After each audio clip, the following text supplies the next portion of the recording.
Oui, salam alaikum, bonjour. Premièrement, je tiens à remercier Maroc Citrus et les organisateurs qui m'ont donné cette opportunité pour partager avec vous ce qu'on fait au niveau de Centre régional de recherche agronomique de Bni Mellal. Bon, notre travail, c'est un travail transverse, horizontal. Il n'est pas forcément lié les agrumes. Bon, ça concerne l'arboriculture et ça concerne une nouvelle technique d'irrigation appelée l'irrigation enterrée ou souterraine, dans laquelle on va essayer, à travers cet exposé, on va voir ensemble quelles sont les opportunités, les contraintes. Alors, on va voir un peu voilà, les points qui sont dans voilà, le plan. Avant tout, je tiens à présenter certains points qui me paraissent importants. Tout le monde les connaît, mais juste on met un peu de veilleuse sur certains aspects. Par exemple, on peut dire voilà, le Maroc, c'est un pays essentiellement semi-aride, sur plus de 93% de la superficie totale. Ceci fait de l'irrigation un impératif technique important pour continuer la production. Également, dans ce slide, il est question de rappeler l'importance de l'agriculture irriguée dans l'économie nationale. Bien que les superficies irriguées ne représentent que 21% de la superficie agricole utile, ce secteur contribue à plus de 45% de la valeur ajoutée et ce pourcentage augmente, voilà, bien sûr, dans les années sèches. Autre chose, c'est que pour certaines spéculations, la production, c'est-à-dire il est uniquement assuré par l'irrigation. C'est le cas des agrumes, voilà, les agrumes, la betterave à sucre. Bon, il n'y a pas d'agrumes en pluvial. Ceci pour dire que l'agriculture irriguée a un poids important dans l'économie nationale et ceci fait que la gestion de l'irrigation doit mériter une attention particulière. Alors, pour juste rappeler, donc l'agriculture marocaine elle est soumise à des contraintes naturelles et techniques. Bon, les contraintes techniques, bon, il y a tout ce qui est déficit d'approvisionnement en eau, on le connaît, la surexploitation, voilà, on estime que on dépasse les prélèvements, on dépasse les apports, les recharges de 30 à 40%. Il y a également tout ce qui est problème de pollution, notamment la salinisation secondaire et le rejet direct des eaux usées. Voilà, pour tout ce qui est contraintes naturelles, bon, il y a cette mauvaise répartition spatiale et temporelle des ressources hydriques, mais la contrainte majeure qui voilà, survient ces dernières années est celle de l'effet des changements climatiques qui vient accentuer ces problèmes de ressources hydriques. Bon, sur cet aspect de changement climatique, je tiens à signaler 2 ou 3 points importants voilà, pour l'irrigation. L'augmentation des températures implique l'augmentation de l'évapotranspiration et de là l'augmentation des besoins en eau de culture. Les besoins en eau de culture, il y a 20 ans, ne sont plus les besoins actuellement. Également, cette diminution des précipitations implique une diminution de la recharge ou la reconstitution des stocks hydriques. C'est ce que nous vivons cette année, bien qu'on a ces derniers mois des pluies, mais les symptômes de la sécheresse sont encore là. Et cette diminution des précipitations implique un déficit climatique et bien sûr donc une augmentation des besoins en eau d'irrigation. Bon, il y a un autre point important qui est cette perturbation avec l'augmentation des températures, ou bien la perturbation du fonctionnement physiologique de la plupart des espèces cultivées. Et dans cette situation fait que, voilà, selon les prévisions, que le Maroc serait dans quelques années dans l'extrême déficit hydrique. Alors pour les défis, bon, pour aller un peu plus vite, les défis, donc ça concerne surtout le point qui nous interpelle plus, c'est ce problème de la faiblesse de l'efficience d'utilisation de l'eau ou la productivité de l'eau. Voilà, et là, donc, je dois signaler, je ne sais pas, à mon avis, dorénavant, lorsqu'on parle des contraintes ou des problèmes liés au développement agricole, il faut signaler ce problème de non-utilisation, le faible adoption des connaissances scientifiques. Je ne sais pas, j'ai l'impression, on travaille plusieurs années, il y a des connaissances, mais lorsqu'on passe chez l'agriculteur, on voit ce qu'il fait, les trains techniques. C'est toujours archaïque, pour ne pas dire n'a pas de base scientifique. Donc il y a un problème quelque part qu'il faut analyser. Pourquoi ça ne passe pas alors que la plupart des connaissances sont prévues dans le cadre de projet, des benchmarks, et la situation reste telle qu'elle est. Et ceci m'amène à la slide suivante. Lorsque on analyse les apports en eau par rapport aux besoins, et bien pour la plupart des cultures, donc les besoins, les apports dépassent de loin les besoins. Donc les rapports varient de 1,5 à 3,15.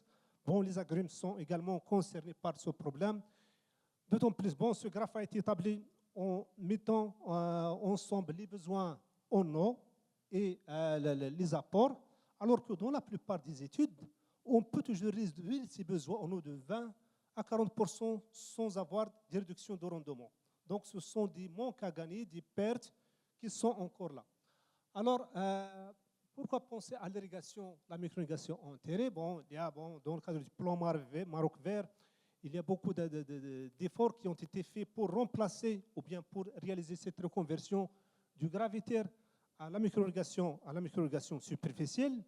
Mais on a constaté qu'il y a encore des manques à gagner au niveau de la micro-irrigation superficielle en évitant les pertes par évaporation directe à partir de l'humectation. Bon, la micro-irrigation, ce slide montre un peu, la micro-irrigation enterrée consiste à placer les éléments de distribution de l'eau au-dessus de la surface du sol. Et de cette façon, on peut réduire donc, les pertes, l'exposition directe du bulbe d'humectation.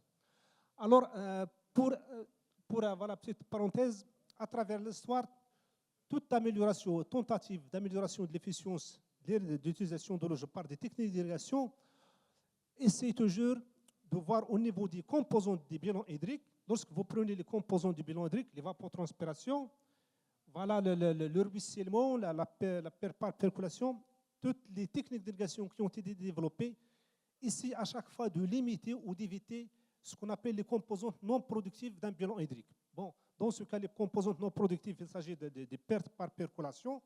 En adoptant la micro-irrigation, on arrive à réduire cette composante. Également, donc, tout ce qui est runoff, tout ce qui est ruissellement. Et dans le cadre de l'adoption, ou bien des essais sur la micro-irrigation enterrée, on essaye de limiter l'autre composante non productive qui est l'évaporation directe à partir de la surface du sol. D'après la littérature, donc les États-Unis, la Chine, l'Inde, ce sont les pays qui ont plus des superficies équipées en micro-irrigation enterrée. D'après la littérature, donc on voit que cette technique a des avantages comparatifs en termes de rendement, en termes d'économie de l'eau par rapport à la micro-irrigation superficielle. Et bien donc notre travail a été réalisé donc par l'étude comparative des performances hydrauliques et agronomiques de l'irrigation souterraine par rapport à l'irrigation goutte à goutte. Et on a pris les agrumes comme un support du matériel végétal. Notre approche a été axée sur 3 axes principaux de l'expérimentation au niveau de la parcelle. Il y a une partie sur au laboratoire, hydraulique au laboratoire, et une 3e partie sur la modélisation en utilisant un modèle hydraulique IDRIS 3D. Et l'objectif principal est de parvenir à un paquet technique complet sur le dimensionnement, parce que c'est une nouvelle technique. Les méthodes de calcul s'échappent ou bien les méthodes classiques ne s'appliquent pas ici. Donc il faut faire appel à la modélisation, tout ce qui est transfert hydrique dans le sol et bien sûr aider donc à la conduite de la micro-irrigation. Bon, tout ce qui est l'expérimentation, nous avons mené une expérimentation au niveau du domaine expérimental d'Afourer. On compare les 3 techniques de système d'irrigation enterré. Le slicky, donc ce sont des goutteurs à base d'argile qui sont introduits dans le cadre d'un projet Prima. Il y a le mousse tube, qui est une technologie chinoise. Ce sont des gaines dont le débit est exprimé au mètre par heure par mètre linéaire. Et pour le mousse tube, c'est enterré, donc juste on l'a ici pour voir. Donc il y a 3 configurations. Configuration continue, discontinue et la configuration circulaire et la micro-irrigation ordinaire. Alors, pour revenir voilà, sur le deuxième élément, l'irrigation enterrée, donc il y a le slické, donc il y a à base d'argile. Bon, l'idée vient que du fait qu'il y a, bon, l'Antiquité, l'homme utilisait des jarres pour l'irrigation. Donc, déjà, à partir des jarres, il y a l'eau qui s'écoule à travers des pores sous l'effet du potentiel osmotique du sol. Et donc, voilà, cette technique ancestrale a été modernisée sous forme de goutteurs à base d'argile. Donc, ils sont connectés aux installations de micro-irrigation par la tuyauterie voilà, ordinaire. Alors, en installant ces systèmes, on a essayé de suivre un certain nombre de paramètres de croissance et de composants de rendement sur volet pour s'assurer que ces nouvelles techniques d'irrigation n'affectent pas les performances connues pour la micro-irrigation conventionnelle. Il y a d'autres paramètres voilà, qui sont suivis. Un des paramètres importants, c'est l'étude, l'adaptation du système racinaire. Dans ce cas, on a utilisé les deux méthodes. Il y a une méthode quantitative et une méthode qualitative. Et bien sûr, tout ce qui est observation à la récolte, les rendements, la qualité, la tenue en jus, etc. Alors, comme je viens de dire, le deuxième élément qui est le slické, donc à base d'argile, donc on a été développé en Allemagne. Et dans le cadre d'un projet PRIMA, on a mené des essais au Maroc au niveau de 3 sites, au niveau de la région de Beni Mellal sur les agrumes et l'olivier, au niveau de la région de Dmenat sur la vigne et au niveau de la région d'Erachidia sur le palmier datine. Et nous avons également 2 essais en Portugal et en Malte.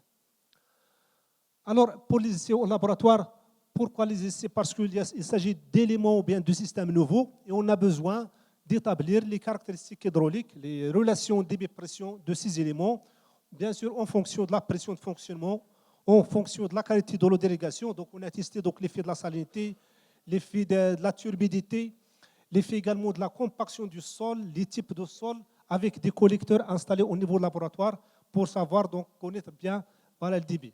Bon, il y a d'autres essais au terrain, surtout l'estimation de l'évaporation directe. Et la partie modélisation, on a choisi un modèle Hydrus 3D. Bon, c'est un modèle voilà, qui simule les transferts hydriques au milieu insaturé.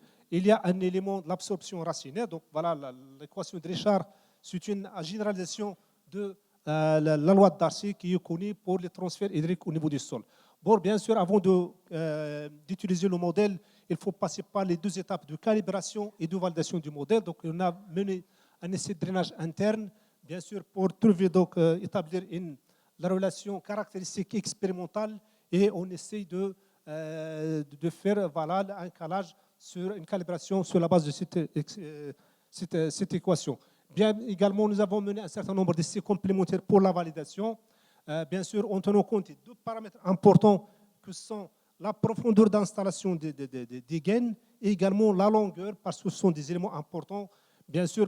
Donc on verra par la suite que ces nouveaux systèmes d'irrigation sont sensibles aux variations de pression et bien sûr, donc, il y aura une longueur maximale. Bon, pour voilà, aller un peu plus vite, tous ces paramètres physiologiques de croissance et de la qualité du fruit, on a obtenu des résultats similaires entre la micro-irrigation classique conventionnelle et la micro-irrigation ou l'irrigation par mousse-tube. Voilà, pour tout ce qui est système développement des systèmes racinaires, il y a une adaptation parfaite des systèmes racinaires des agrumes avec le nouvelle technique. Voilà, à partir du graphe, on peut voir que la densité racinaire donc, voilà, vient épouser l'emplacement des éléments de distribution de l'eau. Également, tout ce qui est paramètres du rendement, le diamètre, la distribution du diamètre des fruits, les teneurs en jus, etc., ils sont comparables à celles obtenues dans le cadre voilà, de la micro-irrigation ordinaire. Alors, dans ce cadre, voilà, ce tableau, on peut voir tout simplement que l'irrigation par les mousse-tubes permet de réaliser des rendements, des économies d'environ en moyenne 20% par rapport à la micro-irrigation conventionnelle. Et il y a une augmentation légère du rendement et de là, il y a une amélioration de l'efficience d'utilisation de l'eau. Pour le laboratoire, juste pour vous dire, voilà, la première courbe montre que effectivement que ces éléments, voilà, en voyant l'exposant du rendement 1,39 montre que ces éléments sont sensibles aux variations de pression Et par contre, les éléments, voilà, la micro-irrigation conventionnelle, le goutte-à-goutte autorégulant, montre que les débits sont indépendants, voilà, de la pression sur une fourchette de pression. Bon, bien sûr, au niveau de l'analyse de l'effet de la qualité de l'eau, il y a toujours une référence. Et puis par la suite, voilà, on a établi des limites de la turbidité, de la salinité et les autres éléments à ne pas dépasser, sinon on aura des pertes importantes en termes de débit. Bon, pour les éléments liquides qu'on a écartés, voilà, on a considéré qu'ils ne sont pas adaptés pour le contexte marocain. Après une année de fonctionnement, on a ramené les éléments d'argile au laboratoire et on a mesuré donc les débits. La ligne rouge, c'est le débit de départ. Et puis, on avait des réductions de débit d'environ au moyen 65% en raison de ce problème d'intrusion racinaire. Donc, c'est un élément qui est sensible à l'intrusion racinaire. Même si vous enlevez l'enrobage des racines, vous avez donc le chevulet racinaire qui est dedans et qui fait que donc il y a des pertes importantes. Alors pour voir de près cette différence. Sébastien, il vous reste 2 minutes. Ok. Voilà, pour voir de près, par exemple, le graphe suivant montre que le profil d'humidité de la micro-irrigation ordinaire, vous avez des humidités qui sont élevées au niveau de la surface. Pour les éléments enterrés, vous avez une couche évaporatoire qui sèche à la surface, alors que l'humidité est bonne, voilà, au niveau du système racinaire. Donc voilà, c'est ça la différence, voilà, entre les deux systèmes. Bon, tout ce qui est la modélisation, je passe, on a fait le calage, la calibration, et puis la validation en réalisant les mesures sur 3D à des profils, donc bien sûr, variables au niveau de la distance, et également dans le sens longitudinal. Et on a pu avoir donc, voilà, une calibration parfaite. Donc, c'est-à-dire que les valeurs simulées et les valeurs mesurées ne sont pas statistiquement plus différentes. Mais ce qui importe par la suite, c'est des tableaux. Sur tableau-là, on peut voir, par exemple, en fonction de la profondeur, on peut estimer l'économie de l'eau due effectivement à la réduction de l'évaporation directe. Alors, pour conclure, voilà, par exemple, voilà, au niveau de la parcelle d'essai, voilà, vous avez le verger d'agrumes, les arbres, et vous avez donc tout ce qui est micro-irrigation conventionnelle et le système MOSTUB, ils sont valables dans de bon état. Par contre, dans le système SLICKY, donc, il y a un infiltrement permanent, ce qui fait que ce système a été écarté. Pour conclure, donc, la contrainte majeure de développement de l'irrigation enterrée, c'est ce risque d'intrusion racinaire. C'est un risque qui est, voilà, bien sûr, confirmé pour les SLICKY, mais voilà, pour le cas du MOSTUB, puisqu'il s'agit de nanopores, même s'il y a un développement de chevules racinaires important, la taille des pores n'a pas permis aux racines de pénétrer dans les pores, ce qui fait qu'il y a une alimentation saine en eau d'irrigation. Alors que pour le cas du MOSTUB, le problème important, c'est le dépôt d'impuretés sur les parois, donc qui nécessite un traitement et une évacuation par la suite. Pour conclure, donc l'irrigation enterrée par MOSTUB, voilà, est comparable à celle, voilà, comparable et bénéfique. Elle a des avantages comparatifs par rapport à la micro-irrigation ordinaire. Les éléments SLICKY ont été, voilà, jugés inadaptés pour le contexte marocain.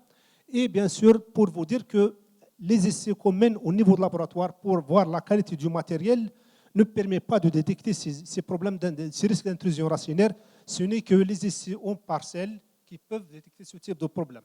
Finalement, pour dire, voilà, le schéma donne une installation type de la micro-irrigation enterrée. Donc, vous avez une source d'eau, vous avez un réservoir, donc voilà 5 mètres avec des capteurs de niveau, parce que dans le nouveau système, vous devez avoir l'eau 24 sur 24, 7 sur 7. Pour ça, donc, il faut avoir des capteurs de niveau pour qu'il y ait une alimentation automatique en continu. Et ce qui importe, c'est que lorsque vous installez, vous faites des traitements, des applications d'acide de temps en temps, vous devez avoir un collecteur, c'est comme un porte-trompe de l'autre sens, pour évacuer de temps en temps les impuretés au niveau de l'eau. Alors, pour finir, comme perspective, bon, bien sûr, le système de filtration doit travailler sur le système parce que les systèmes ou bien les filtres actuellement en commerce ne sont pas adaptés à ce nouveau système d'irrigation. Voilà, il y a une nouvelle version du SLICKY qui a été développée par nos partenaires allemands et qui va être testée donc de nouveau sur les conditions marocaines. Dans cette nouvelle version, il y a une modification de la densité des pores, une réduction de la taille des pores et peut-être, voilà, on s'attend à ce qu'il n'y aura plus ce problème d'intrusion racinaire. Bon, tout à l'heure, c'est Hassan Doka a parlé de l'utilisation du paillage. Effectivement, sur un système sur l'Aniora, donc on a étudié, voilà, on sommes à la deuxième année au niveau du BIMEL pour l'étude. Il y a également une étude dans le centre de Rachidia sur le palmier dati, sauf que peut-être le paillage, il faut le voir parce que voilà, au niveau de Rachidia, on travaille sur 3 ou 4 catégories de paillage. Donc, peut-être un paillage plastique simple, il va résoudre le problème d'élimination des pertes par évaporation, mais il peut créer un problème de l'asphyxie ou bien d'autres conditions. Et je vous remercie. Voilà, je m'arrête ici. Merci. Merci Sébastien pour cette présentation importante sur une autre option d'irrigation.